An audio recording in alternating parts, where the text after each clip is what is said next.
Bom, começando, a gente vai ver as equações de balanço, as equações de inventário de energia para sistemas abertos. Eu procuro sempre construir a aula em cima de uma motivação, em cima de alguns exemplos práticos de motivação, e o que a gente vai ver hoje é, na verdade, uma análise termodinâmica desses motores de avião, e, em particular, a gente vai fazer a análise do 747, do motor do 747, ou do sistema propulsivo do 747. Então, lá no fim da aula, eu vou falar desses motores para vocês, são 3 marcas, né? O 747 vem com 3 marcas de motor, GE, Pratt & Whitney e o Rolls-Royce. E é bacana ver essas coisas porque tem toda uma termodinâmica dentro dos processos aqui, tem toda uma termodinâmica nos processos aqui que é muito rica e vale a pena ver. Só lembrando, na aula passada, a gente viu as equações de conservação de energia, de inventário de energia, para sistemas fechados. E nós vamos fazer a construção do equacionamento para sistemas abertos a partir do sistema fechado. Porque, na verdade, a lei de conservação de energia, ela não é nem para sistema aberto, nem para sistema fechado. Na verdade, a energia se conserva porque o tempo só flui para frente. Tá ok? Então, a gente vai começar com o sistema fechado, que nós havíamos visto, é o seguinte. Então, uma superfície geométrica, imaginária, virtual, confina uma certa quantidade de matéria, de tal maneira que não há fluxo de massa através dessa fronteira virtual, imaginária, matemática e tal. Tá? A única coisa que pode fluir é energia, num sistema fechado. Tá? Então, eu tenho energia que entra e energia que sai. E essas energias, para nós, são calor e trabalho. Então, a gente viu que trabalho, para poder atravessar a fronteira do sistema fechado, esse trabalho só pode entrar ou sair do sistema, já que ele é fechado, se houver uma deformação dessa fronteira. É como se fosse uma bexiga de borracha, né? Para você poder fazer uma força, você tem que deformar a fronteira, tá? Já que não tem fluxo de massa.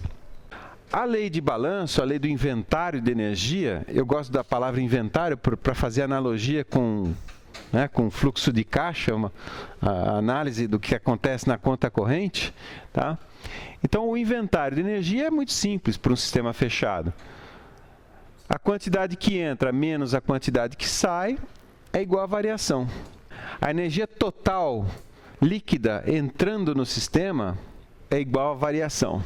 Tá? E aí eu usei o adjetivo líquido no sentido total, no sentido que entra menos o que sai. Depois isso vai ficar um pouco mais claro mais à frente. Então, o que entra menos o que sai é igual à variação. E a variação, a gente separou em 3 parcelas. A variação da energia interna, que isso está mais associado à temperatura, né? Esse U minúsculo aqui, massa vezes U minúsculo, isso aqui está associado à temperatura. Mas também a parcelas de energia cinética do centro de gravidade do sistema e energia potencial do centro de gravidade do sistema. Num sistema aberto, existe fluxo de massa na fronteira. Tá? Ou seja, além da energia que entra e que sai, eu tenho fluxo de massa. Mas o inventário de energia tem que considerar, além das quantidades de energia que entra e que sai na forma de calor e trabalho, as energias que entram e que saem associadas, carreadas, transportadas pelo fluxo de massa. E aqui uma distinção muito importante.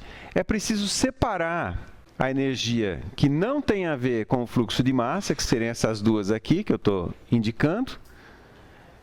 Eu preciso separar essas energias dessas outras energias que estão associadas ao fluxo de massa. Mas o balanço é igual a um sistema fechado. Né? Tudo que entra menos tudo que sai é igual a variação. A única diferença aqui é que no que entra e no que sai, eu tenho que considerar aquelas parcelas associadas ao fluxo de massa. E posso também, né, se eu dividir tudo por ΔT e fazer o limite, passar o limite, eu posso escrever em termos de taxa de variação, ou seja, a taxa de variação da energia interna do sistema, agora aberto, é igual, né, a taxa de variação da energia, ou a taxa de entrada de energia, menos a taxa de saída de energia, na forma de calor e trabalho, mais as taxas de entrada e saída associadas ao fluxo de massa.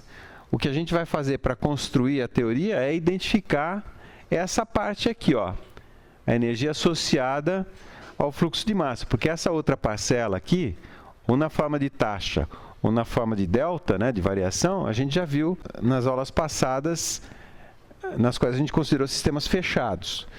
Ok? Voltando para o sistema aberto, vamos fazer agora o inventário de energia. A gente fez tudo isso para a massa.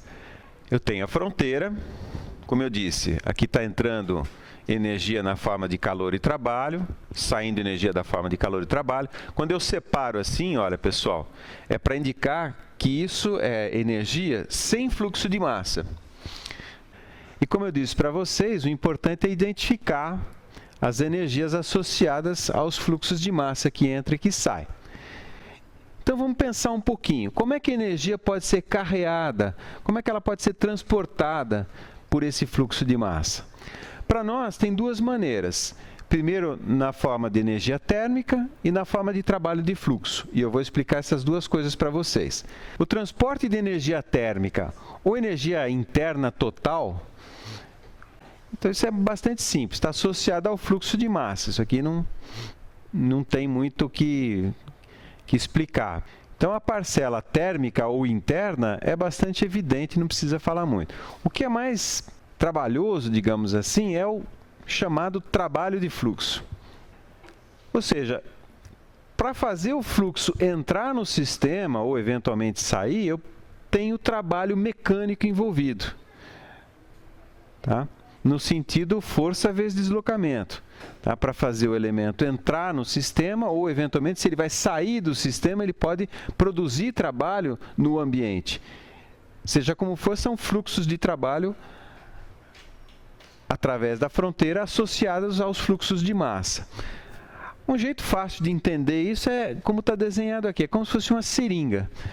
Eu tenho, por exemplo, no meu sistema, ele é aberto porque está entrando e saindo massa, suponha que ele esteja a alta pressão. Se a pressão aqui interna é maior, para injetar esse pequeno volume de fluido aqui, eu tenho que fazer uma força no êmbolo ali. Tá? Essa força vezes esse deslocamento é um trabalho mecânico. Isso aqui, digamos, é um equacionamento do lado mecânico.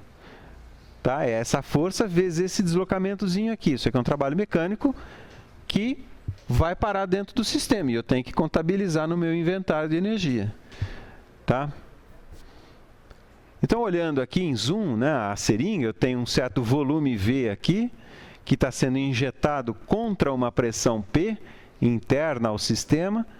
Para fazer isso, eu tenho um deslocamento ΔX. O equacionamento é sempre o mesmo, né?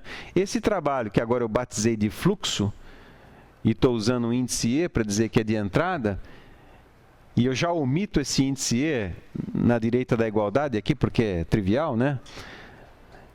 É sempre uma força vezes um deslocamento do lado mecânico, mas que do lado do sistema é uma pressão vezes uma área vezes o ΔX. Essa força, ela equivale à pressão vezes a área, a um equilíbrio de forças. E se eu olhar área vezes ΔX, como está indicado aqui, isso é exatamente o volume, aquele volumezinho que entrou. Isso a gente já tinha visto também, né? Que trabalho é sempre pressão vezes volume.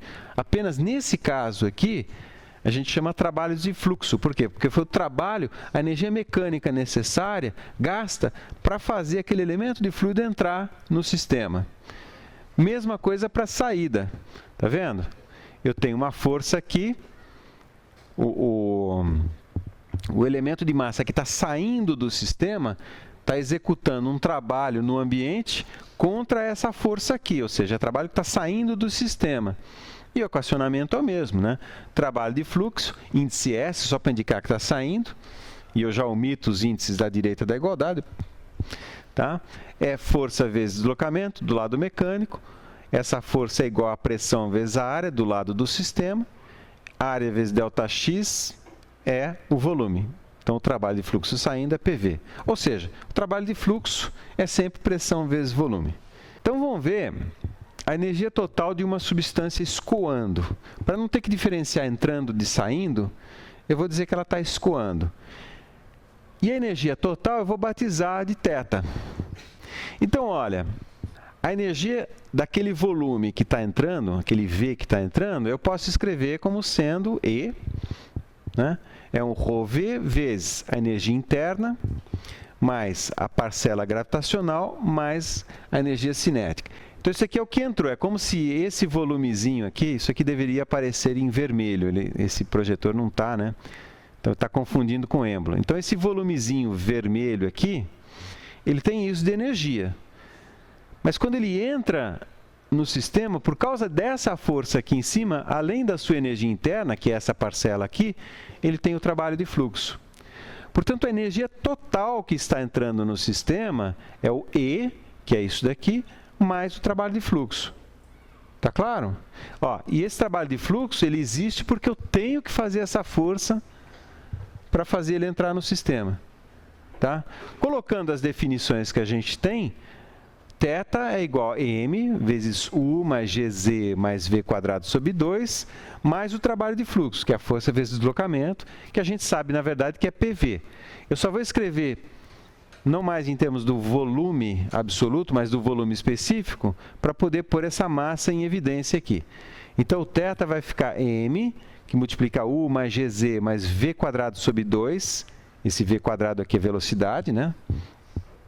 Mais m, que multiplica PV minúsculo. Esse V minúsculo aqui é o volume específico, metros cúbicos por quilograma.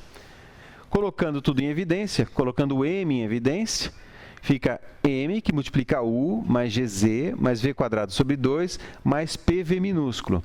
E aí, eu tenho a definição da aula passada da propriedade termodinâmica chamada entalpia, que é U mais PV. Tá? Aí eu rearranjo essa expressão como sendo m, que multiplica H, entalpia, mais GZ, mais V quadrado sobre 2. Então, fechando, como vai ser esse sistema?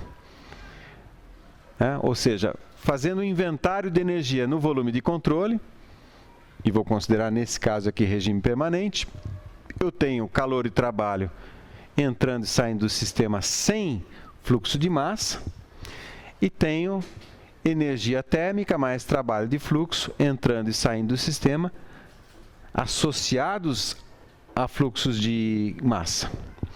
Tá? O inventário, então, é o seguinte, ó, a energia total entrando no volume de controle, ou se acha muito nos livros a energia total líquida ou a energia líquida entrando no volume de controle. Esse líquido aqui não é no sentido fluido, né? É no sentido total mesmo. Tá?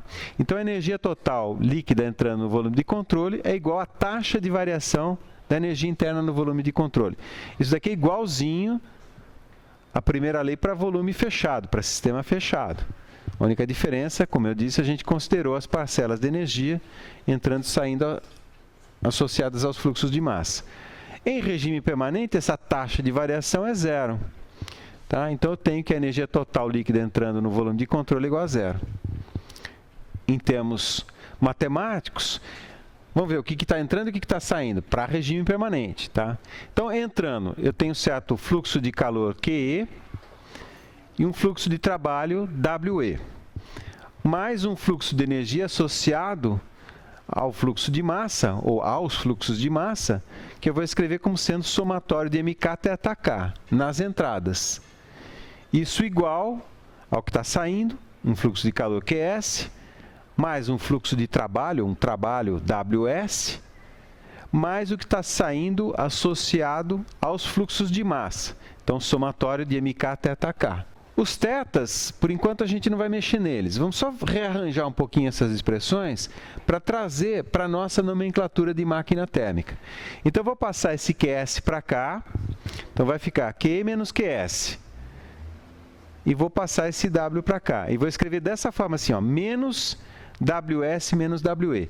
Isso que está aqui, ó, Q menos QS, eu vou chamar de calor líquido, ou fluxo de calor líquido entrando no sistema. Porque o que é positivo aqui é o QE, dentro do parênteses. Isso que está aqui, WS menos WE, eu vou chamar de fluxo líquido, fluxo total de trabalho saindo do sistema. Porque o que está positivo aqui é o WS. Isso é coerente com a minha nomenclatura, ou a minha notação, ou a minha convenção, melhor dizendo, de máquina térmica, né? Ou seja, fornecer calor é positivo, exportar trabalho é positivo. Obviamente, se nos cálculos isso aqui dá negativo, então significa que eu estou exportando calor.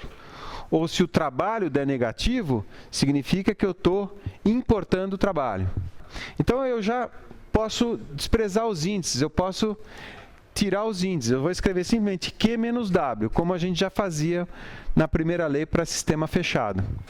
Então, o calor que entra menos o trabalho que sai é igual à diferença dos inventários de energia nos fluxos de massa, que sai menos que entra, como está escrito aqui. Prosseguindo aqui, eu tenho as energias entrando pelo fluxo de massa, as energias saindo pelos fluxos de massa, calor e trabalho saindo. Calor entrando, trabalho saindo. Primeira lei. E aí, colocando a expressão que a gente tem para a variável θ, que seria a energia total, lembrando, é a energia interna, mais cinética, mais potencial, mais trabalho de fluxo. Então, simplesmente, somatório do fluxo de massa, vezes o H, Gz mais V² sobre 2 nas saídas, menos massa vezes H, Gz, V² sobre 2 nas entradas. Perfeito. Está aí a primeira lei para sistema aberto e com entradas e saídas discretas, que é o mais comum para a gente. Ok? A aplicação que a gente vai ver é a análise de motores de propulsão a jato e turbohélice. Na verdade, eu vou falar de turbofan também, que é uma espécie de motor intermediário entre o turbohélice e o turbojato, né? Bom, vamos ver então como é que é um motor. Primeira coisa importante, a gente costuma falar turbina de avião. Todo mundo fala isso, está errado. O certo é motor de avião. O motor do avião tem uma turbina dentro, mas tem outras partes também. Então, quando a gente fala turbina de avião, é um erro. Mas vamos ver como é que são essas partes do avião. Aqui está o motor do avião. E vamos aqui da entrada para a saída. A primeira coisa que acontece, aqui tem a aspiração de ar. Aí esse ar ele tem que ser comprimido até a pressão de trabalho aqui na câmara de combustão. Na figura eu tenho aqui o diagrama e embaixo eu tenho um gráfico da pressão e da temperatura ao longo do motor. Esse gráfico aqui é, digamos assim, especulativo, mas daqui a pouquinho eu vou mostrar um gráfico real de um motor real para vocês. E aí vai ter algumas diferenças que vai ser interessante apontar. Mas então, o ar é aspirado, como está no gráfico aqui, a condições ambientes, ou seja, a temperatura ambiente, pressão ambiente. A sua pressão é elevada até a pressão de trabalho. Então, a gente vê aqui, é uma parte de... A gente vê aqui, né, as pás comprimindo o ar em vários estágios. Dá para ver que a seção, a área de passagem aqui vai diminuindo. Por quê? Porque a pressão vai aumentando, então a densidade vai aumentando. Tá? Então, eu preciso menos área de passagem para o ar passar. Então, esse aqui, na verdade, é o compressor. Ou seja, a turbina do avião, entre aspas, tem um compressor na sua entrada. E é a maior parte, inclusive. Né? Bom, feito isso, o ar está comprimido aqui, nessa região aqui que eu estou apontando com o mouse. Aí ele vai entrar na câmara de combustão, na região de combustão. Aí eu vou mostrar para vocês o seguinte. Está vendo aqui um tubinho branco aqui, ó? Estou tentando apontar com o mouse, não sei se vocês estão vendo. Isso aqui é injeção de combustível. O combustível é injetado, aqui forma um aerossol, né? São várias, essa peça aqui mais ou menos, parece uma garrafa PET, assim, de um metal fininho, né? Um aço fino ali, mas que resiste a alta temperatura. E o ar comprimido está vindo por fora aqui, ó. Ele penetra nesses furinhos aqui, tá vendo? Ele penetra nesses furinhos e é assim para gerar turbulência. A hora que o ar passa no furo, gera turbulência, ele encontra a nuvem de combustível aqui, gotículas de combustível, geral querosene, de aviação, e aí a combustão ocorre ali. Então, isso aqui é a câmara de combustão. Olhando no gráfico ali de pressão e temperatura, eu tenho a pressão mais ou menos constante aqui. Né? Por quê? Por que não sobe a pressão? Porque está escoando. Se a pressão subir um épsilon, ele acelera um épsilon e aí a pressão volta ao que era. Na verdade, a perda de pressão que tem aqui, de fato, é devido à perda de carga do escoamento só. E a temperatura sobe bastante ao longo da câmara de combustão, porque justamente está sendo liberado energia na reação de combustão. Nesse ponto aqui, na saída da câmara de combustão, eu tenho o gás a alta temperatura e alta pressão. Portanto, toda energia que eu vou precisar para fazer tudo, para propulsionar o avião, para girar o motor do ar-condicionado do avião, para gerar energia elétrica para os computadores do avião, tudo vai sair da energia desse ponto aqui, ó, desse gás a alta pressão e alta temperatura. Isso é importante. Então, a primeira coisa que eu faço é passar esse gás quente a alta pressão e alta temperatura numa turbina. Então, a turbina do avião é só isso aqui, ó. Essas pás aqui vão expandir o gás, eu vou gerar trabalho. Repara que o mesmo eixo da turbina é o eixo do compressor, portanto, a energia necessária para fazer a compressão eu já tiro do próprio escoamento aqui. E depois não está desenhado, eu tenho elementos ali que vão drenar, por exemplo, energia mecânica para girar um gerador de energia elétrica, por exemplo. Nesse ponto, na saída da turbina, eu permiti que o gás expandisse um pouquinho, para gerar justamente uma certa quantidade de trabalho, e aí a temperatura também baixou um pouquinho. A partir daqui, ó, desse ponto, onde eu estou com o mouse aqui, na saída da turbina, eu ainda tenho gás quente a alta pressão, ou seja, com bastante energia ainda. Essa energia desse gás nessa posição é que eu vou, de alguma forma, transformar em trabalho mecânico para vencer a força de atrito aerodinâmico do avião, ou seja, para gerar uma força propulsiva. Tá? Existem várias maneiras de se fazer isso, e diferentes maneiras geram motores diferentes. Eu vou mostrar alguns para vocês. No caso aqui, está desenhado simplesmente um bocal de expansão, ou seja, eu vou permitir que esse jato expanda até a pressão atmosférica. Ele, quando ele faz isso, ele acelera, né? Então, digamos assim, o meu avião está andando a, só para simplificar, 1.000 km por hora para frente. Tá? Aí eu gero um jato de gás a 1.000 km por hora para trás. Ou seja, relativamente, o jato anda a 1.000 km por hora, relativamente ao avião. Mas se ele está andando 1.000 para frente e eu empurro ele com 1.000 para trás, o jato está parado em relação ao solo. Na verdade, essa é a condição de máxima eficiência propulsiva, porque eu tenho o mínimo de energia cinética residual no jato. O fato de acelerar esse jato aqui, de 0 para 1.000, agora eu estou falando de velocidades relativas, né? Eu preciso aplicar uma força no jato, correto? Essa força que eu aplico no jato para acelerar o jato gera uma reação que vai ser a força propulsiva no avião. Então, esse é o motor a jato puro, que é o que está desenhado aqui. De fato, essas temperaturas podem ser bem altas. Aqui eu coloquei algumas fotos só para ilustrar um motor. Na verdade, isso é um turbofan, né? Mas dá para ver aqui as temperaturas bem altas. Tá? E esse é um turbofan. Esse daqui é um turbo-hélice. E eu peguei um helicóptero, né, para mostrar para vocês, né, o helicóptero. Eu só vou voltar uma transparência. Nesse ponto aqui, ó, ao invés de passar ele num bocal e acelerar o jato, eu vou passar numa outra turbina, na verdade, que vai gerar trabalho mecânico, que vai girar essas pás aqui do helicóptero, ou se for um turbo-hélice, que vai gerar a hélice do turbo-hélice. Sempre tem essa ponto de temperatura, e aí vocês já devem ter visto isso em filme, tá? Esses aviões militares, né, para fugir do míssil que procura os pontos quentes, você tem esse tipo de medida aqui que, né, são vários pontos de alta temperatura que confunde o míssil que é termossensível, né? Ok? Vamos levar agora o problema para a termodinâmica. Primeira coisa, a gente vai fazer um modelo simplificado por um turbo-hélice e por um turbojato. Eu vou diferenciar agora os dois. Eu acho que eu vou para frente e para trás e fica mais fácil explicar para vocês assim, porque a gente precisa identificar as transformações termodinâmicas que estão ocorrendo em diferentes partes do motor. Vamos chamar ele de motor genericamente, indiferentemente se é turbojato ou turbohélice. Então, a primeira coisa, eu tenho a aspiração de ar aqui. Voltando, né, é a aspiração de ar, aqui na entrada do motor. Primeira coisa que acontece, o quê? Uma compressão. Então, o ar é aspirado, passa num compressor. O compressor eleva a pressão até a pressão na câmara de combustão.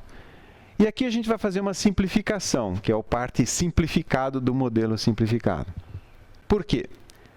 A rigor, voltando aqui no diagrama, o fluxo de ar se mistura com o fluxo de combustível, de tal maneira que o que sai aqui é a soma dos dois. É a vazão mássica de ar na entrada, mais a vazão mássica do combustível. Se está entrando 10 kg por segundo aqui e 1 kg por segundo de combustível, eu tenho 11 kg por segundo. O que está mudando bastante é a composição. Aqui, digamos, eu tenho nitrogênio, oxigênio e argônio, basicamente. E aqui eu tenho querosene. E aqui na saída eu tenho CO2 mais H2O mais nitrogênio mais argônio.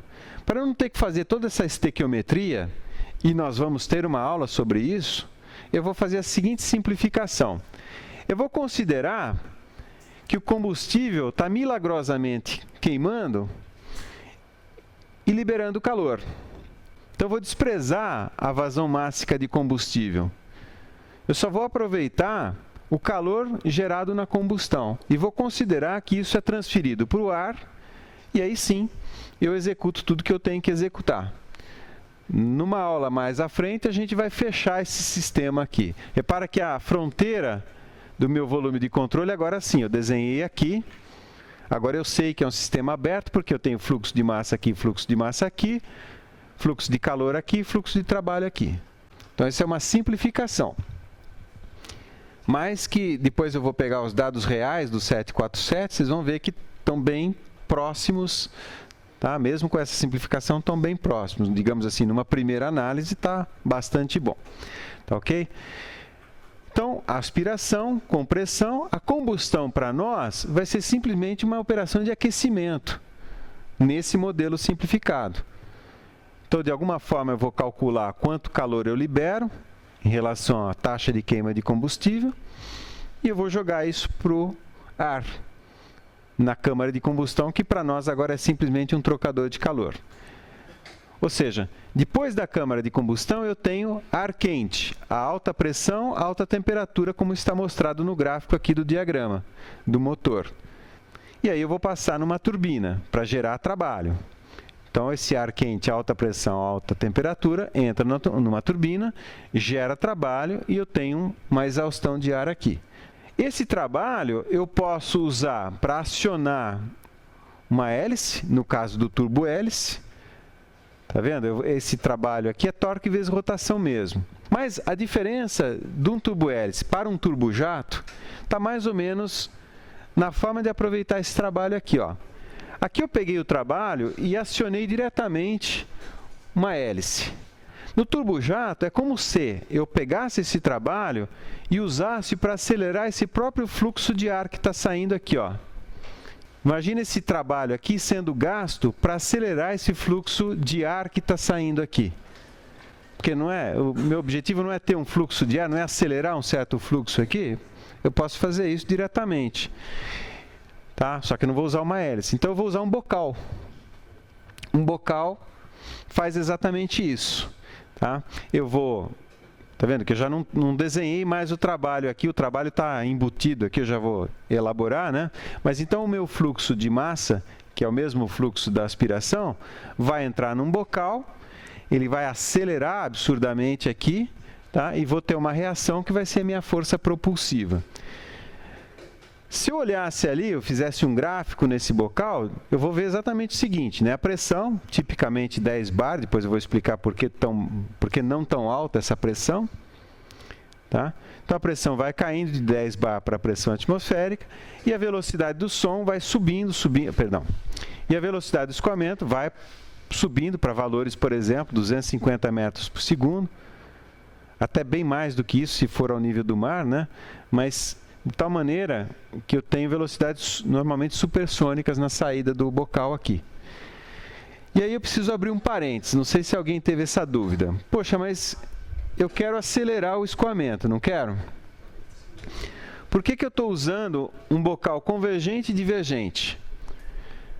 Vocês fizeram a mecânica dos fluidos, não fizeram? O que acontece quando o escoamento passa numa região de estreitamento? Acelera. Então, tudo bem. Essa parte da curva azul aqui, vocês estão familiarizados. Passou na zona convergente, ele acelera. E o que vocês aprenderam que acontece quando passa numa parte divergente? Desacelera, a velocidade diminui. Ou seja, aqui vocês esperavam que a velocidade diminuísse ao invés de continuar aumentando. Tá? Isso é verdade se o escoamento for incompressível. Tá? Quando o escoamento é compressível, e principalmente quando ele está acima da velocidade do som, ocorre exatamente o oposto. Ou seja, nessa região aqui de escoamento supersônico, ocorre o oposto. Se você estreitar a área de passagem, a velocidade diminui. Se você aumentar a área de passagem, a velocidade aumenta. E ao contrário do nosso senso comum, é porque a gente não está acostumado a ver escoamento supersônico. Né? Porque a gente acha muito normal isso daqui, que acontece na parte subsônica, porque a gente vê isso todo dia, um rio, né? Você vê um rio que está estreitando, ele acelera, ou a água escoando no fundo da pia, ela tem que, aquele volume enorme de água, vai passar naquele buraquinho do ralo, então ela se acelera tanto que às vezes chega até a formar um redemoinho. Né? Isso é o nosso senso comum. Se a gente visse todo dia escoamentos supersônicos, isso não seria estranho, mas é exatamente assim. Então, o bocal é desenhado, é projetado, para que na garganta você tenha escoamento sônico, Mach igual a 1. Tá? E aí você entra na parte divergente para continuar acelerando. Tá? Se você fizesse um bocal que fosse só convergente, você ia ter no máximo velocidade sônica, porque ele não ia conseguir ir além. É o chamado escoamento blocado que a gente tem, ok? Um detalhe interessante aqui, ó, é o seguinte. Uma outra coisa que pode ser feita, e eu já vou mostrar, é o seguinte. Esse tipo de sistema propulsivo, ele é muito eficiente, na verdade, a altas velocidades. Na verdade, para alta velocidade é a única coisa que você consegue usar. Para voar nessas velocidades aqui, você não consegue já usar a hélice para isso. É tremendamente ineficiente. Então, uma outra técnica para fazer é o seguinte, porque aqui, ó, o gás ainda está a alta temperatura, sei lá, 600 graus, por exemplo. Às vezes, em algumas aplicações, você injeta combustível aqui, onde eu estou com o ponto ali, ó. É o sistema de pós-combustão, que é exatamente a foto aqui, ó. Isso gera mais impulso, então esse é um jato, né, acho que é o F-15, com pós-combustão. Aí a característica é que você vê o jato incandescente, ou seja, a combustão está acontecendo aqui ainda, e isso acelera mais ainda e dá mais força propulsiva. Então, jato com pós-combustão, e mecanicamente é tremendamente simples, né? Tá ok? Mas então, para diferenciar o turbo-hélice do turbo-jato. Depois tem o turbo-fan, que é uma coisa intermediária. Tá? O meio mussarela, meia calabresa. Tá ok? No filme, a gente vai ver o bocal, né? E uma parte do kart a gente vai ver. O sujeito está parado do lado com um cilindro de gás, cilindro de ar comprimido, que ele usa para girar inicialmente a turbina. Turbina entre aspas, girar inicialmente o compressor. Inclusive no kart é um compressor centrífugo, não é um compressor axial como esse aqui. Tá? Então vocês vão ver, e rapidinho no começo, depois ele já vai. Vocês vão ver o cara girando o compressor com um cilindro de ar comprimido, está sendo injetado gás lá na câmara de combustão, eu vou mostrar o ponto de injeção, e vocês vão ouvir uns estalos assim, ó. Né, uns estalos assim, que é uma vela de ignição mesmo, que ela fica soltando faísca para dar ignição no sistema. Tá? Isso tudo acontece rapidinho no começo do filme, por isso que eu estou explicando agora. E aí depois, o filme tem 2 minutos, então o resto eu consigo comentar em voo. Então vamos lá. Ó. O cilindro aqui, ó, tá vendo? O cilindro. Aqui o compressor que é centrífugo e a aspiração. Então é um pouco diferente do que eu mostrei para vocês, mas termodinamicamente é a mesma coisa. Aspiração, o compressor e a câmara de combustão, o bocal. Aqui o combustível é fornecido em 2 pontos. Logo na saída do compressor, que é aqui, isso já está queimando, tá vendo? Está começando a aquecer tudo aí, ó. Está começando a soltar uma fumacinha e está aquecendo todo o material. E combustível é injetado aqui, ó, né? No bocal, em sistema de pós-combustão. Ele só não injetou ainda porque ele tem que pegar uma certa temperatura, senão ele expulsa a chama. Olha lá, está começando. Isso aí é pós-combustão. Vamos ver. Aí vocês vão ver que legal que é. Aliás, se alguém quiser comprar isso aqui, é só entrar no site, né?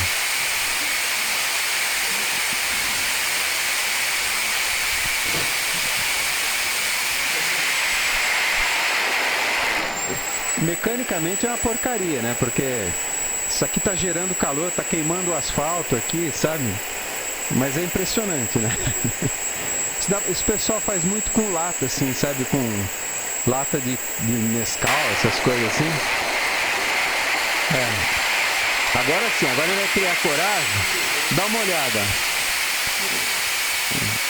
Repara que o asfalto vai começar a queimar aqui.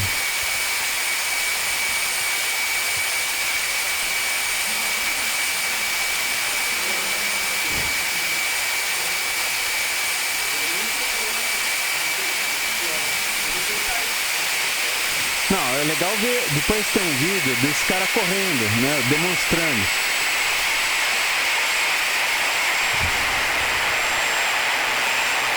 Ó, tá vendo que tá queimando asfalto aqui, isso aqui é ineficiência, né? Ó, isso aqui, agora ele desligou e vai esfriar. Isso aqui é uma porcaria como kart, porque, como eu disse, isso aqui é muito eficiente para altíssimas velocidades, né? Velocidade alto subsônico ou supersônico. Nenhum kart vai voar nessa velocidade. Então, mecanicamente é tremendamente eficiente. Só que quando ele corre, ninguém corre com ele, porque morre todo mundo queimado atrás, né? Então ele ganha todas as corridas, né? Mas não por motivos corretos, né? Porque esse vídeo, apesar do sistema mecanicamente ser muito ruim, ele é muito didático. A gente vê, dá até para ver o ponto de injeção, né? Começa a transferência de calor. Para quem é professor, né? Dá para usar esse vídeo para ensinar um monte de coisa. O que a gente precisa fazer agora é a análise termodinâmica desse sistema, né? O compressor, a câmara de combustão, a turbina, que no caso aí nem tem, né? É puramente um turbojato, no caso do kart ali, mas no caso do Boeing, do motor do avião, sim. E como eu digo, o sistema em si não é nem aberto nem fechado. Repara que eu não defini o volume de controle, tá? Eu só defini agora os estágios das máquinas ou dos processos que estão ocorrendo naquela máquina. O passo 0 é a determinação dos estados termodinâmicos em cada uma das etapas, em cada um desses pontos, 1, 2, 3, ou seja, em cada uma das posições. Isso é o que nós vamos fazer agora, logo em seguida. Só que eu havia dito o seguinte, né? A gente vai fazer o cálculo termodinâmico, ou seja, assumindo que a transformação XYZ seja isentrópica, por exemplo. Aí, e daqui a pouco eu volto no que isso significa. Então, nós vamos fazer o cálculo, digamos assim, teórico, mas nós vamos comparar os resultados que a gente obtém com os resultados reais de um ensaio de um motor. Eu não lembro, aqui não está marcado qual dos motores, se é o da GE ou se é o da Rolls-Royce, mas nós vamos comparar esses dados aqui com os dados reais do motor, ou seja, nós vamos comparar as temperaturas com as temperaturas reais. Começando, o ponto 1, eu estou aspirando em condições atmosféricas. Então, tudo bem, eu vou arbitrar que a pressão em 1 é 1 bar e a temperatura em 1 é 25 graus. Isso daqui é conhecido, o que está em azul aqui é conhecido. A pressão em 2, eu vou arbitrar 10 bar. Estamos arbitrando 10 bar. Portanto, a pressão em 3 é 10 bar também, porque o aquecimento nós vamos considerar que é isobárico. Depois nós vamos verificar se é ou não isobárico, né? E a pressão em 4 é 1 bar, já que a gente está descarregando na atmosfera. Então, esses pontos em azul que estão marcados aqui, a gente já tem a priori. O que a gente não tem, por exemplo, é a temperatura em 2, a temperatura em 3 e a temperatura em 4. Ou entalpias em 2, 3, 4, ou entropias em 2, 3, 4. Tá? Mas vamos ver o ensaio lá. O ensaio, eu tenho o seguinte. Como eu disse, eu não tenho o modelo exato desse motor, tá? Mas é só para efeito de indicação. Então, eu tenho aqui 3 variáveis, a temperatura, que é essa linha cheia aqui, a pressão e a velocidade ao longo do motor. Então, eu vou lá nesse motor e meço essas 3 variáveis em cada um dos pontos. E aí eu vou identificar os valores, no caso aqui de temperatura, tá vendo as escalas de temperatura, pressão em PSI e velocidade em pés por segundo. Eu já fiz a conversão para vocês, né? Na outra transparência. Tá? Então, olha, na saída aqui do compressor, eu tenho o estado 2, né, que eu batizei de 2, e aqui não está dando, provavelmente não está dando para ler a temperatura, isso aqui já está em Celsius, uns 350 graus na saída do compressor. Tá? Se eu quisesse ler a pressão, eu leria ela aqui, 140 PSI, 140 PSI é 10 bar, exatamente, né? 14 PSI é 1 bar. 14 libras, né? As libras que a gente põe lá no posto de gasolina são essas mesmas libras aqui. Tá? Então, eu tenho ali 350, 360 graus, 10 bar. O estado 3 é na saída da câmara de combustão. Lendo aqui a temperatura, 1094 graus. Tá? A pressão continua em torno de 10 bar, teve uma ligeira queda aqui, mas isso aqui é a perda de carga, né, do escoamento. Depois, na saída da turbina, logo aqui nos últimos estágios, né, que é o ponto 4, eu tenho aqui uma temperatura em torno de 540 graus. E pressão já quase a pressão atmosférica aqui embaixo. Tá? Um pouco acima, na verdade. Um pouco abaixo da pressão atmosférica, na verdade. Tá ok? Uma observação importante para vocês. Repara que a temperatura, eu vou voltar naquele diagrama inicial que eu fiz. Aqui está bem coerente o gráfico de pressão. Sobe, permanece constante, depois baixa. As temperaturas é que tem uma diferença. Tudo bem, a temperatura sobe ao longo do compressor. Depois eu pus que ela sobe até o máximo, depois cai. Tá vendo? Eu liguei esse ponto a esse ponto por uma reta. Vamos ver como é que é na realidade. Tá vendo? Ó, aqui na entrada da câmara de combustão, saída da câmara de combustão. Na verdade, a temperatura atinge um pico aqui de 1700 graus, mais ou menos. Depois ela baixa.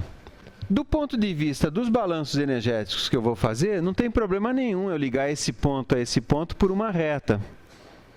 Por quê? Porque, de fato, a temperatura de saída é essa. Tá?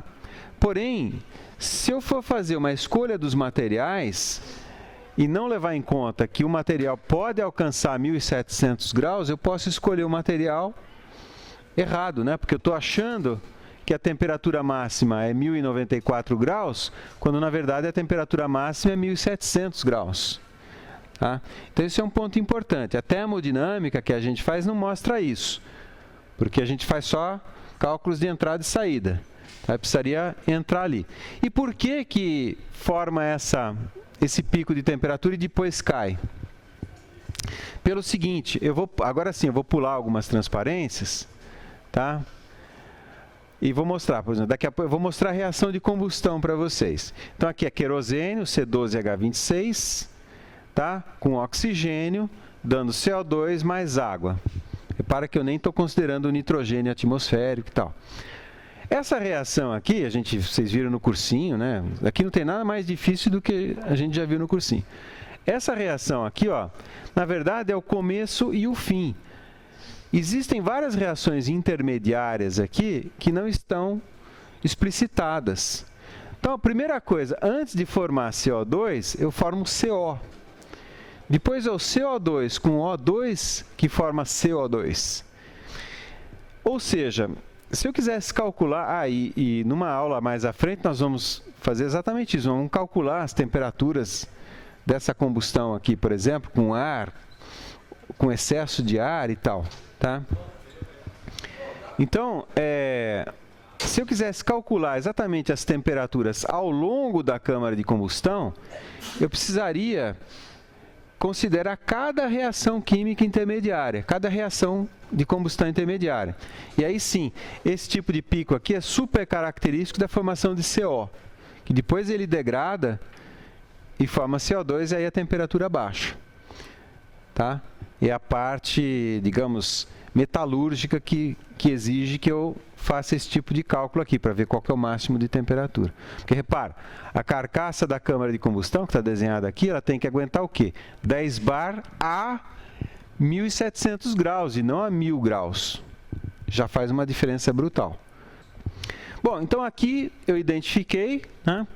Os meus resultados são mais ou menos esses. Ó, a minha temperatura no ponto 2 em torno de 290 graus, no ponto 3 em torno de 1094 graus e no ponto 4 em torno de 570 graus. Primeira etapa, vamos determinar as propriedades termodinâmicas no ponto 2, ou seja, na saída do compressor. A nossa hipótese de trabalho é que esse processo de compressão de 1 até 2 é feito de forma adiabática e sem atritos internos. Adiabática significando que ele não está trocando calor. Com relação aos atritos internos, o que eu estou desprezando, na verdade, é o atrito do escoamento com as paredes do compressor, com as pás do compressor. Esse atrito, voltando aqui na transparência, estou dizendo o seguinte, no compressor, que é toda essa parte aqui fria, em azul, eu estou desprezando o atrito do ar com todas essas superfícies rígidas, móveis ou não. Porque o ar pode se atritar com a carcaça externa, ela está parada em relação ao avião, tá? Mas ela também escorrega em relação às pás do compressor. O compressor está girando, mas não com a mesma velocidade do escoamento. Então, há uma espécie de escorregamento entre o ar e a pá do compressor, ambos se movimentando. Esse escorregamento gera um atrito e esse atrito rouba energia, portanto, acaba gerando uma certa quantidade de calor que no processo aqui a gente está desprezando. Então, essa compressão de 1 até 2, estamos supondo que seja adiabática sem atritos, o que significa para nós que isso é um processo isentrópico. Eu não expliquei para vocês ainda o que é entropia, mas a gente pode... Na verdade, é a próxima aula que eu vou falar isso. Mas entropia para nós é só uma variável de cálculo que significa exatamente isso. Uma variável, digamos assim, de acesso às tabelas termodinâmicas, que são os modelos de equilíbrio que a gente tem, tanto na forma impressa quanto na forma numérica, digital, como eu estou usando aqui com vocês. Ok? Então, olha, o procedimento é sempre o seguinte, eu conheço alguma coisa no início da transformação, e preciso determinar pelo menos duas variáveis ao final da transformação, ou seja, no estado 2, no caso aqui. Determinando duas propriedades termodinâmicas, todas as outras eu consigo determinar. Então, o que eu conheço de 2? De 2 eu conheço a pressão, eu arbitrei em 10 bar, isso veio, digamos, da imposição da câmara ser leve, né, não ter paredes muito grossas. E eu conheço também a entropia, porque supondo o processo isentrópico, significa que a entropia em 1 é igual à entropia em 2. A linha isentrópica no diagrama PV é parecida com uma linha isotérmica, mas não é igual, né? Então significa o seguinte, como está escrito aqui embaixo, S2 é igual a S1, que é 3,88. Então, eu já estou com o RefProp aqui. A primeira coisa que eu faço é verificar o fluido de trabalho. O default aqui é a água, então eu vou selecionar o ar. O meu fluido de trabalho é o ar. O ar é uma substância composta pela mistura de outras substâncias. Na verdade, o ar é uma mistura de gases. Como todo o processo vai ser feito na fase vapor ou na fase superaquecida, ou seja, não vai haver mudança de fase de gás para líquido, então posso tratar o ar como sendo um fluido pseudo-puro, que é essa opção aqui, ó, fluido pseudo-puro. Ele tem já algumas misturas prontas e já tem o ar aqui, ó. Tá? Então, vou selecionar o ar. Então, vou lá. Eu vou entrar com a temperatura em 1 e a pressão em 1. Só que, deixa eu só... Aqui, ó. Então, eu vou calcular um estado especificado. A minha temperatura na entrada é 25 graus, a pressão na entrada 1 bar. Então, tá lá as minhas propriedades. Eu estou precisando da entalpia e da entropia. A entalpia é para fazer os cálculos, né? E a entropia para usar, para fazer a transformação isentrópica. Então, em 2, eu conheço o que de 2? Eu já conheço duas propriedades. Eu conheço a pressão e conheço a entropia. Então, RefProp, coloco lá a pressão, 10 bar, e a entropia é exatamente a da linha superior ali, 3,8852. Enter, pronto, está tudo calculado.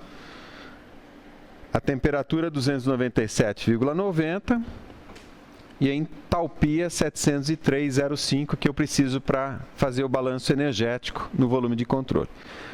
Vamos ao estado seguinte, ao estado 3. Esse estado, assim, a determinação das propriedades do estado 3 é um pouquinho mais elaborada, trabalhosa, então acompanhe comigo aqui. Eu vou fazer bem passo a passo, porque para entrar no estado 3 eu vou precisar entrar na equação de combustão, e é lá justamente que tem a nossa hipótese mais restritiva. Então, vamos lá. Eu já conheço o estado 1, conheço inteiramente agora o estado 2, preciso determinar o estado 3. O que eu conheço do estado 3? Conheço a pressão, que é igual a P2, que é igual a 10 bar. Tá? A minha hipótese de trabalho com relação a transformação 2,3 é que é feita uma absorção de calor a pressão constante, ou seja, eu estou desprezando a perda de carga, o atrito do escoamento com as paredes da seção do compressor. Então, esse processo é um processo supostamente isobárico. Eu preciso determinar uma segunda propriedade com relação ao estado 3 para poder determinar o estado completamente. Vamos ver como isso pode ser feito. O que eu conheço da transformação? A nossa hipótese com relação à combustão é que ela é simplesmente uma geração de calor. Ou seja, eu desprezei a massa do combustível que está se misturando com o fluxo de ar e também gerando calor, porque está ocorrendo uma reação química, além de haver uma mistura. Tá? Então, eu preciso entrar um pouco mais nesse detalhe. Eu vou definir um volume de controle na câmara de combustão, que para o ar, dentro da nossa hipótese, é um mero trocador de calor. Então, o que eu tenho? Eu tenho calor entrando aqui, que vem da combustão, depois a gente vai analisar a combustão, e tem um fluxo de massa entrando e um fluxo de massa saindo. De fato, então, é um volume de controle, ou seja, um sistema aberto. Há fluxo através da fronteira do sistema. Eu vou escrever a primeira lei, conforme a gente deduziu para um sistema aberto. Q é o calor que entra, menos W, o trabalho que sai, e eu já sei que isso é zero, não tem trabalho envolvido nesse processo, eu desprezei a perda de carga. Isso é igual ao balanço energético do fluxo de massa, ou seja, o fluxo mássico que sai, vezes a energia contida nesse fluxo, θ, energia total, menos o fluxo que entra, vezes a energia contida no fluxo que entra, que é o θ. Tá? Abrindo a variável θ, a entalpia, a parcela gravitacional e a parcela de energia cinética já na nomenclatura. No estado 3 menos o estado 2, ou seja, a saída menos a entrada. Só tem uma saída e só tem uma entrada. Eu vou desprezar a parcela gravitacional, tranquilo, tudo isso é muito pequeno para isso fazer diferença. O que faz um pouco de diferença, o que é um pouco mais restritivo em relação à parcela gravitacional é a velocidade, a parcela de energia cinética, é o V cortado ao quadrado sobre 2. Tá? Eu vou desprezar isso em relação às velocidades lá no escape, mas isso pode ser significativo principalmente nos motores turbojato e principalmente com pós-combustão. Aí eu diria que para fazer um cálculo mais exato eu deveria considerar essa parcela aí. Rearranjando os termos aqui, eu vou ter essa equação. O calor gerado na combustão é o fluxo de massa de ar vezes o salto entálpico, H3 menos H2, sendo que eu já conheço H2, correto? Então eu preciso fazer um esforço aqui para determinar o H3. Eu só vou rearranjar a coisa aqui para facilitar, né? Eu vou passar a massa dividindo, eu tenho o calor gerado dividido pela massa, aqui vai me dar alguma coisa em quilojoules por quilograma de ar, é igual o salto entálpico H3 menos H2. Para calcular H3, a gente já viu a definição de entalpia, o que é? Calor absorvido a pressão constante. Exatamente o que está acontecendo aqui. Processo de absorção de calor à pressão constante. Então, eu preciso calcular esse calor absorvido olhando agora o que está em cima aqui da setinha do Q, ou seja, a reação de combustão. Nós vamos fazer isso agora. Prosseguindo. Do lado aqui direito da expressão, eu tenho a primeira lei. O calor trocado é a massa de ar vezes o ΔH. No meio aqui eu tenho uma equação de combustão simplificada, vamos dizer assim, que é o seguinte. É a vazão mássica de combustível vezes o poder calorífico do combustível, que é o que está entre parênteses aqui. E que eu já abri em duas parcelas. Uma eficiência de combustão, que eu já vou explicar o que é, e o poder calorífico inferior do combustível, que eu também vou explicar o que é, o PCI do combustível. E com relação a esse PCI, na verdade vai ter uma aula só sobre isso também, a gente vai aprender a calcular o PCI só a partir da fórmula química do combustível. Fazendo isso, então eu consigo escrever que H3 menos H2 é igual à relação combustível comburente, está vendo? A vazão mássica de combustível dividido pela vazão mássica de ar, vezes a eficiência de combustão, vezes o poder calorífico do combustível. E vamos então olhar cada uma dessas parcelas aí, porque se eu calcular o lado direito dessa igualdade, eu já conheço H2 e eu determino H3. Então agora a minha explicação vai se dividir em três partes, porque eu vou explicar essas três parcelas aqui. Tá? Primeira delas, eu vou explicar o PCI. Para isso, eu preciso entrar na equação de combustão. Ela está desenhada aqui. Eu estou considerando querosene aeronáutico, que é o C12H26, já na forma líquida, na fase líquida, mais oxigênio, dando CO2 mais H2O, mais uma parcela de energia. E eu já explico isso daqui. É o seguinte, nós aprendemos, né, que essa equação envolve um balanço de massa. Se eu tenho 1 kg do lado direito, eu tenho 1 kg do lado esquerdo. Lei de Lavoisier, né? Na química, né? Mas ele também envolve um equilíbrio de espécies. Se tem 24 átomos do lado esquerdo, átomos de carbono, tem que ter 24 átomos de carbono do lado direito. E assim, da mesma forma, para o oxigênio e para o hidrogênio. Tá? Isso seria o balanço de massa e o balanço de espécies. Não tem nenhuma reação nuclear ocorrendo, não é fissão nuclear, não é fusão nuclear, então tem que ter esse balanço de espécies. Mas também tem que ter um balanço energético. Se você pegar o teor energético do lado esquerdo, tem que ser igual ao teor energético do lado direito. Nós vamos aprender a fazer essa conta numa aula mais à frente. Se fizéssemos essa conta, ia faltar energia. Na verdade, quando a gente faz esse cálculo, a gente faz isso. A gente soma uma certa parcela aqui final de energia E aí eu calculo quanto tem que ser essa parcela. Na verdade, eu determino, quando eu faço o cálculo, eu percebo que ela é negativa, essa parcela. Sendo negativa, significa o quê? Que esse calor, essa parcela de energia, está saindo do sistema.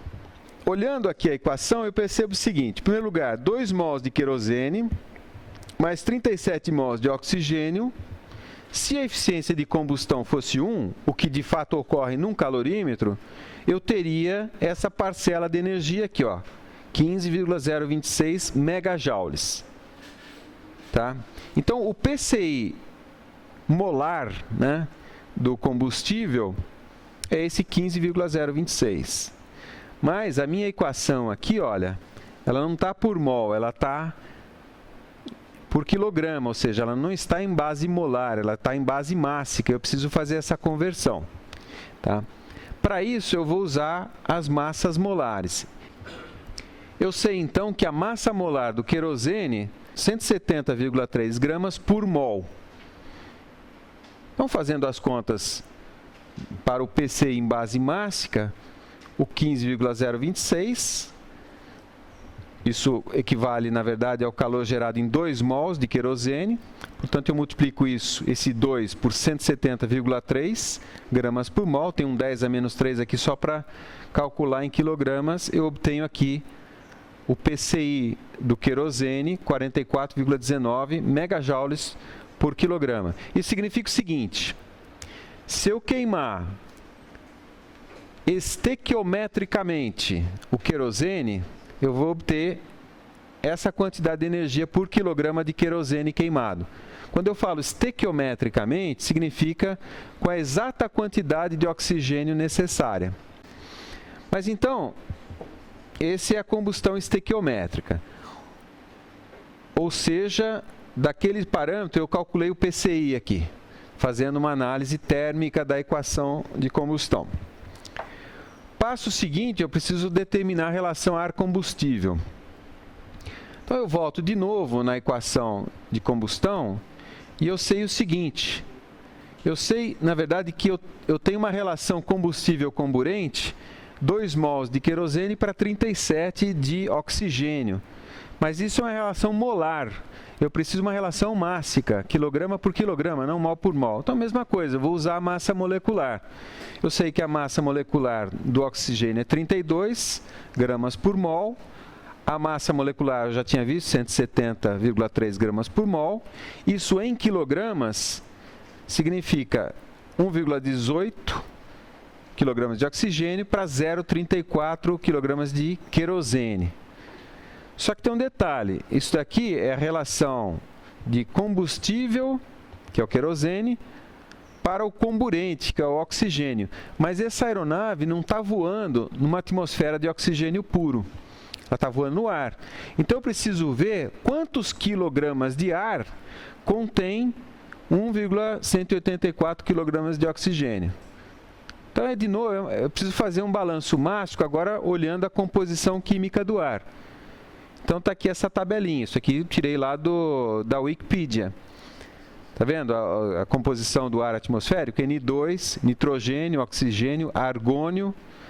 CO2 é só o quarto componente. E aí vem uma infinidade de outros que são, na verdade, desprezíveis aqui para o cálculo que a gente está fazendo. Então, a gente vai pegar só os 3 primeiros.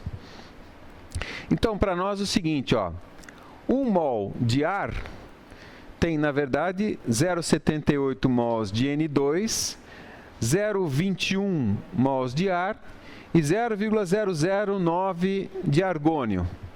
Mas isso é base molar. Para converter em base mássica, de novo, eu pego a massa molar de cada um desses constituintes. Então, 0,78 significa 21,86 gramas de nitrogênio, 6,7 gramas de oxigênio e 0,37 gramas de argônio. Normalizando isso para 1 quilograma, então eu tenho que a concentração mássica de nitrogênio no ar é 0,75 a de oxigênio 0,23 e a de argônio 0,0129. E como não é possível fazer química sem fazer regra de 3, então a gente vai fazer uma regrinha de 3. 1 kg de ar tem 0,232 kg de oxigênio. Eu preciso de 1,184 kg de oxigênio. Quanto isso representa em termos de quilogramas de ar? Fazendo as contas, 5,112 kg de ar. Então, agora eu tenho como calcular a razão ar combustível, ou combustível ar aqui, né? 0,341 kg de querosene queimam estequiometricamente com 5,112 kg de ar. Dá uma relação de 0,066705 kg por quilograma. Eu preciso só explicar para vocês por que a gente está pondo uma eficiência de combustão aqui. Então, vamos lá. Se essa combustão fosse 100% eficiente, ou seja, toda a sua energia seria transferido para os produtos de combustão, os gases de combustão. E a gente sabe que não é, tem perdas. Eu gosto desse videozinho que eu mostrei para vocês, daquele kart, porque ele é bastante ilustrativo das perdas que pode ter. Na verdade, isso é uma porcaria no sentido de sistema de propulsão, mas é ótimo para mostrar a natureza das perdas. Sem falar que se você correr com esse kart, você vai perder, você vai ficar em último, porque ele é muito ruim, ele é muito pouco eficiente a baixa velocidade. A menos que você saia em primeiro, porque aí você queima todo mundo atrás, né? E você fica correndo sozinho na pista, tá? Mas é assim, bastante interessante para mostrar. Aqui as perdas. A mais evidente aqui, por exemplo, é por radiação. Isso aqui é energia que está saindo do volume de controle e está fritando o asfalto aqui embaixo, por exemplo. Não sei se vocês se lembram, tinha até fumaça saindo do asfalto. Isso é perda. Outra perda, por exemplo, é o nitrogênio, porque nessa equação de combustão aqui, essa equação é a equação estequiométrica, mas não se esqueçam que eu estou fazendo isso com ar. Então, eu estou aspirando o nitrogênio reage muito pouco com o oxigênio, e o problema é que esse nitrogênio entra frio e sai quente. Aqui na figura, ele está entrando aqui na aspiração aqui em cima, e está saindo a 1000 graus aqui atrás. Então, ele está roubando o calor da reação. Então, ele também é uma fonte de perda.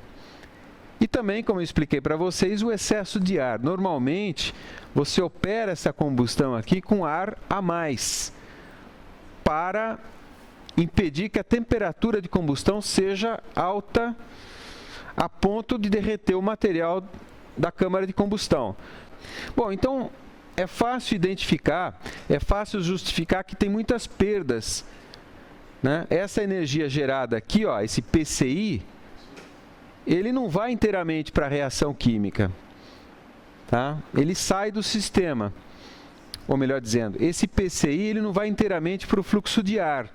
Alguma coisa acaba se perdendo, que é por isso que a gente usou essa eficiência de combustão, esse ETACOMB aqui, e eu não posso fazer muito melhor do que eu fiz aqui. Eu vou arbitrar ele para vocês em 33%, embora também a gente vai aprender a calcular isso daí, por exemplo, em função do excesso de ar, tá? Mas 33% é um número bastante prático, bastante empírico aí que tem se usado. Embora, repetindo, a gente vai calcular isso, por exemplo, em função do excesso de ar aqui, tá? Então, como eu estou dizendo aqui, isso vai ser elaborado numa aula específica sobre isso. Para nós, basta arbitrar em 33% esse rendimento, ok? Então, vamos fechar aqui. Tudo isso a gente está fazendo para determinar o estado em 3. Voltando aqui à expressão da primeira lei, H3 menos H2, H2 eu já conheço. A razão combustível comburente, acabei de determinar. O rendimento da combustão, arbitrei. E o PCI eu calculei fazendo o balanço energético da equação de combustão. Colocando os valores numéricos que eu tenho aqui, eu tenho que H3 é igual a 1684,64. Vocês se lembram que a gente tinha estimado a temperatura em 3 em 1094 graus. Então, vamos fazer essa estimativa aqui. Eu vou pôr aqui, ó, 1094 graus em H3 e a pressão na saída da câmara de combustão, 10 bar. Então, tá lá. Se eu colocar o T3 estimado, a minha entalpia estimada, 1603. E a entalpia que eu calculei fazendo toda aquelas considerações, 1684. Então, está bastante razoável, apesar das hipóteses, apesar da minha combustão não ter excesso de ar e tal, né? Então, para vocês verem que isso que a gente está fazendo é bastante realista, porque essa estimativa, lembra, vem do ensaio de um motor real, tá? Bom, determinado H3, agora sim, eu vou fazer a determinação teórica, né? Eu determinei H3 de todo esse equacionamento, tenho a pressão P3, então eu vou colocar isso lá no RefProp. Então, a entalpia 1684,644. Então, 1684,644 e a pressão 10 bar. Então, tá lá. A minha temperatura na saída da câmara de combustão, 1161,6 graus. Está lá o 1161,6 contra os 1094 que eu tinha estimado a partir do ensaio real do motor. Também está bastante razoável. O outro dado que eu preciso com relação ao estado 3 é a entropia, 4,9208. 4,9208. E eu preciso dessa entropia para quê? Para calcular o estado termodinâmico, as propriedades do estado termodinâmico 4. Aqui é muito simples. Do 4, o que eu conheço? A pressão de saída, eu estou exaustando isso na atmosfera, então a pressão é 1 bar. Estou supondo que a transformação 3,4 seja isentrópica, ou seja, sem troca de calor, sem atritos internos. Para nós isso significa isentropia. Portanto, a entropia em 4 é igual a entropia em 3. 4,9208 kJ por quilograma Kelvin e a pressão 1 bar. Então, vamos lá. 4,9208, pressão 1 bar, Enter. Está lá a minha temperatura final, 535,92. 535,92. Eu arredondei aqui, 535,9. O estimado era 570, está bastante razoável. E a entalpia no ponto 4, eu preciso dela para fazer os meus cálculos energéticos, 958,61, 958,6. Então, repara, essa entalpia, essa energia térmica que está aqui, essa temperatura de 535, é a energia que eu tenho que rejeitar no ciclo para poder regenerar. Lembrando que eu estou fazendo isso na atmosfera, por isso essa linha pontilhada aqui. Então, sumarizando, eu calculei todas as temperaturas, todas as entalpias dos pontos 1, 2, 3, 4, e eu tenho tudo agora para fazer, de fato, o balanço energético, ou seja, aplicar a primeira lei no motor inteiro. Tudo isso que eu fiz até agora, gastei 1 hora, né, foi para explicar o cálculo das propriedades de estado. Vamos agora fazer o estudo, vamos fazer a análise do motor do 747. E eu tinha falado para vocês que, no caso, o 747 é equipado, bom, com 3 marcas de motor diferentes, GE, Rolls-Royce e Pratt & Whitney, e eles são um motor intermediário entre o turbo-hélice e o turbo-jato. Eu dei uma explicadazinha na aula passada, né? Meia calabresa, meia mussarela. O funcionamento do motor chamado turbofan, que ele é meio turbo-jato, meio turbo-hélice, é o seguinte: você tem de fato aqui um jato, então parte da força propulsiva é devido a esse jato, mas parte da força propulsiva é também devido a esse fluxo de ar externo aqui. A diferença é que ele passa numa carenagem. Então, olha lá, o mesmo eixo que move aqui o compressor, pega a potência aqui da turbina, move também uma hélice, tá, que aspira ar além do que seria necessário para a combustão e acelera esse ar para trás aqui. Tem 2 grandes vantagens de se fazer isso. Uma delas é muito importante, por exemplo, a parte de ruído acústico. Esse motor, ou esse tipo de motor, ele tem um problema que é a geração de ruído, muito intenso. Nesse caso aqui, a parte do escoamento em que tem ruído, esse jato central, são essas setas vermelhas aqui. Essa região fica encapsulada num jato de ar frio, entende? Então é como se você abafasse esse ruído. E esse motor, então, ocorre que ele é bastante silencioso. Tá? E para operação em centros urbanos é bastante interessante. É exatamente isso que você quer de uma aeronave desse tipo, né? Vai transportar passageiros. Tá? A outra razão pela qual ela é eficiente é essa carenagem aqui. Vocês devem saber que nas pontas da pá, aqui, por exemplo, pega esse ventilador de teto.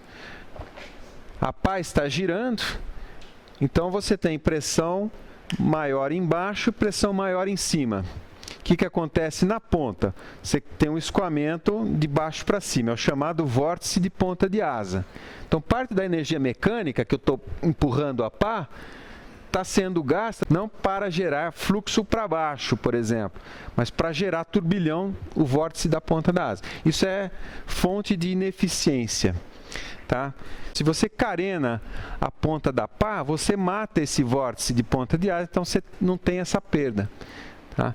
Então é a segunda razão pela qual isso daqui é bastante eficiente, sobretudo na velocidade que essa aeronave vai voar. Tá, ok? Não vou muito em frente, isso também não é um curso de propulsão aeronáutica aqui. Mas então, a gente vai pegar os dados do 747, você vê que ele é gigantesco, né? São quase 70 metros de comprimento, tem mais ou menos 60 metros de envergadura aqui. Aqui alguns dados mais técnicos, né, do Boeing.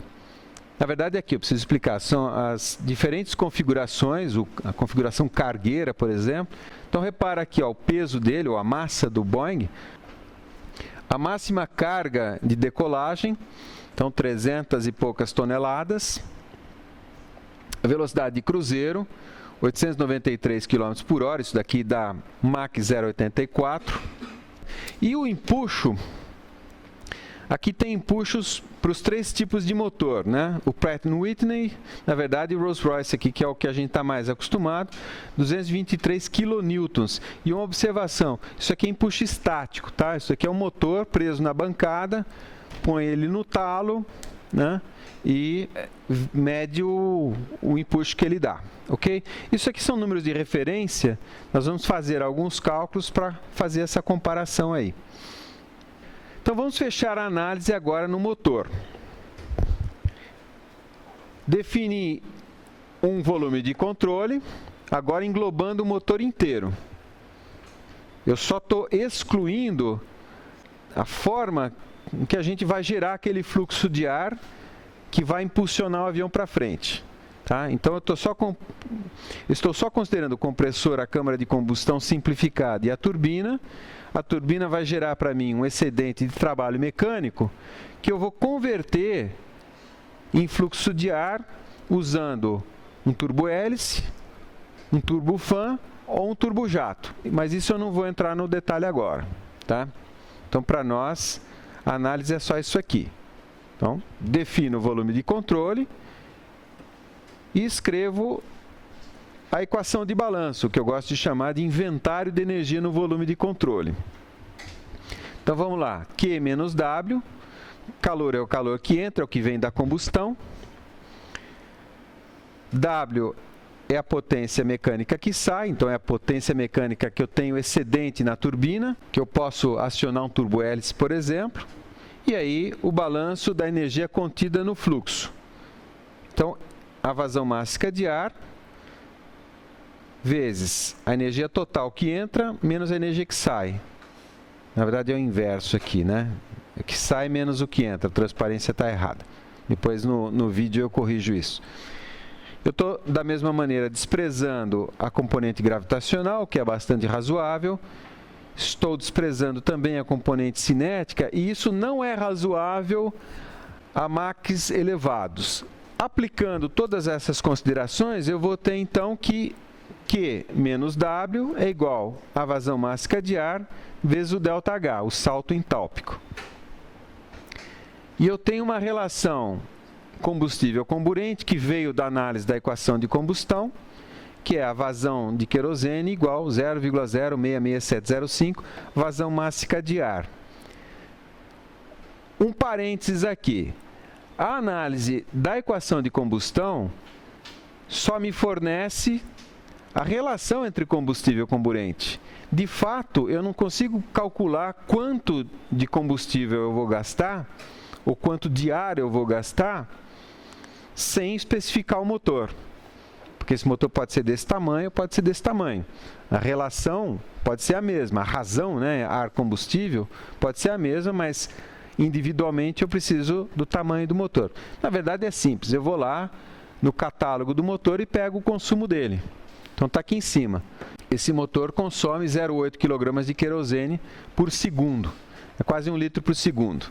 E aí, se quiser calcular, inclusive, quanto isso gera de calor, fica fácil aqui, né? Esse 0,8 vem aqui, vezes a eficiência de combustão, vezes o PCI. Fazendo os cálculos, eu tenho que o calor gerado é 11,7722 megawatts. Então, esse aqui é o calor gerado na combustão. Agora sim, é o valor absoluto, queimando esse tanto de combustível aqui. Tá? Voltando à primeira lei e aplicando os números que a gente já tem, eu consigo calcular essa potência mecânica, esse excedente de potência mecânica. Resulta 5,367 megawatts. Eu posso definir uma eficiência termodinâmica, como está aqui, W sobre Q, ou seja, aquilo que eu quero, dividido por aquilo que eu pago. Fazendo as contas aqui, eu tenho 45,6% de eficiência termodinâmica. Ainda falta uma outra parcela da eficiência que eu já vou falar. Essa eficiência reflete só a eficiência de conversão da energia térmica gerada na combustão, a conversão disso em trabalho mecânico. Tá? Agora, esse trabalho mecânico não é uma força de propulsão, ele é um trabalho, ele é força vezes deslocamento, ou potência, no caso, força vezes velocidade. Mas eu quero calcular a força, eu quero gerar uma força. E para isso eu vou usar, como eu falei para vocês, um turbo-hélice, um turbofã, um turbojato. Portanto, eu vou ter um outro processo de conversão no meio da jogada que vai ter uma outra eficiência. Tá? É o que a gente chama de eficiência propulsiva. E eu vou mostrar isso para vocês agora. Agora eu vou falar um negócio que não é exatamente termodinâmica, mas é facinho de entender. Vamos imaginar agora um volume de controle englobando o avião inteiro. Esse volume é aberto ou fechado? Ele é aberto, porque está entrando e saindo ar na fronteira. Onde é que está entrando o ar? Na entrada dos motores aqui, na aspiração dos motores. Então, ar entra a uma velocidade que eu estou chamando aqui de velocidade aerodinâmica e sai a uma velocidade V exaustão aqui, de exaustão. Tá? Obviamente, essa velocidade de saída é bem mais alta que a velocidade de entrada. Essa mudança na quantidade de movimento, ou para mudar essa velocidade desse valor baixo aqui para esse valor alto, eu preciso o quê? Preciso fazer uma força, correto? A reação a essa força é a força de propulsão. Agora, como é que eu posso definir uma eficiência propulsiva? No numerador aqui, eu tenho o quê? Uma potência propulsiva. A força vezes a velocidade. Isso daqui é proporcional ao gasto energético para vencer o atrito com o ar, basicamente. E no denominador, eu tenho o quê? A diferença de energia cinética, que é causada, que é engendrada pelo motor. E para isso a gente gasta combustível. Então, eu divido um pelo outro, tem uma eficiência propulsiva. A única coisa que eu preciso, aí sim, eu preciso fazer o balanço de quantidade de movimento para calcular a força. Está aqui. Força é o fluxo de ar vezes a diferença de velocidade. Lembrando que aqui a gente fez uma aproximação desprezando a vazão máxima de combustível. Então, se o MAR for igual à vazão de aspiração, for igual à vazão de exaustão, que é razoável para esse cálculo aqui, então a gente tem Substituindo tudo e fazendo as simplificações, eu tenho a definição da eficiência propulsiva. E aí é o seguinte, olha, aqui eu tenho, por exemplo, uma curva da razão de velocidades em função da eficiência propulsiva, e eu queria falar agora da eficiência total, que é essa curva vermelha. Então, só para fechar isso, a eficiência total do sistema propulsivo, e repara que eu estou usando a palavra sistema agora, a eficiência total é a eficiência do ciclo, ou a eficiência térmica, ou a eficiência termodinâmica, vezes a eficiência propulsiva. A térmica a gente já conhece, vai trabalhar um semestre inteiro com ela, mas a propulsiva é a primeira e última vez que eu vou falar dela. Eu só queria explicar o seguinte para vocês. Por que que a eficiência propulsiva é 100% para a velocidade de exaustão igual à velocidade aerodinâmica? Isso é um detalhe interessante. Se o avião anda para frente a 1.000 km por hora, e eu exausto o ar a 1.000 km por hora para trás, o que acontece? Em relação ao solo, o fluxo de exaustão está parado, correto? E essa é a condição ideal, por quê? É a situação em que esse fluxo de exaustão tem a menor parcela residual de energia cinética, correto? Essa eficiência termodinâmica aqui, ou melhor, essa daqui, essa tem um limite intrínseco, que é a eficiência de Carnot, tá? Mas essa daqui não. A eficiência propulsiva ela pode ser 100%. É que é muito difícil de atingir. Tá claro? Tá. Só falta uma transparência para eu fechar aqui o assunto, é o seguinte. Então vamos lá. É como se eu estivesse selecionando um motor para equipar uma aeronave, que eu estou fazendo os primeiros estudos aí, eu estou selecionando uma tecnologia de motor. Então eu tenho o turbo-hélice, o turbofan e o turbojato. Para fazer essa seleção, antes de elaborar, né, dá para ver o seguinte, o turbo-hélice, ele tem uma máxima eficiência aqui em torno de Mach 0,4, 0,45, depois ele cai rapidamente. O turbojato, na verdade, ele só serve para... ele só tem uma eficiência boa para escoamento supersônico, se eu fosse dimensionar um avião supersônico. E o turbofan, ele é razoavelmente eficiente nessa condição aqui, Mach 0,8, 0,7, 0,9. Só uma explicação, esse 1, 2, 3 é o bypass, quer dizer, é a relação entre o ar que passa por fora na carenagem e o ar que passa dentro do motor efetivamente. Então, 0,84 é o que resulta de um raciocínio mercadológico, na verdade, de você dimensionar aeronaves para voar a 1.000 km por hora. Aí está claro que a melhor tecnologia para esse caso é a turbofan. Então, 0,8, que é mais ou menos aqui. Então, se você escolher um turbofan com bypass de 5, você tem uma eficiência propulsiva de 70%, tá? Que é bastante razoável aqui. Então é isso, só para terminar, é o seguinte, essas coisas, elas são muito interessantes, eu falei bastante disso para motivar vocês para dois assuntos que vocês não têm no currículo de mecânica, mas eu acho que deveria ter sim. A primeira delas é escoamentos compressíveis. Isso é um dos últimos capítulos do Cengel, é extremamente interessante, tem aquela formulinha lá que vocês já me perguntaram, vale a pena. E não para trabalhar com motor de avião, mas, por exemplo, qualquer turbina a vapor, né, para geração de energia, usa essas equações de escoamento compressível.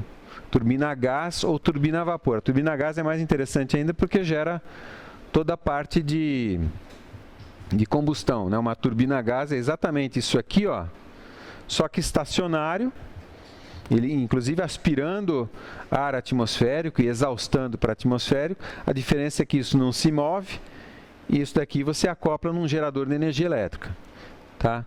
Então tem a parte aí de escoamentos compressíveis que vocês não têm, mas vale a pena dar uma olhada.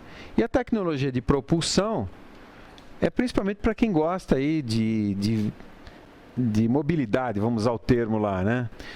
Não só avião, mas navio, carro, trem. Então tem todo um aspecto interessante da engenharia de mobilidade, estou inventando um termo aqui, que é a tecnologia de propulsão. Seja lá o que for que você vai mover do ponto A até o ponto B, um passageiro, uma caixa, um frango, sei lá, como é que fala, um livro, né? Você vai gastar energia para fazer isso. E a sua fonte primária de energia vai ser um combustível líquido.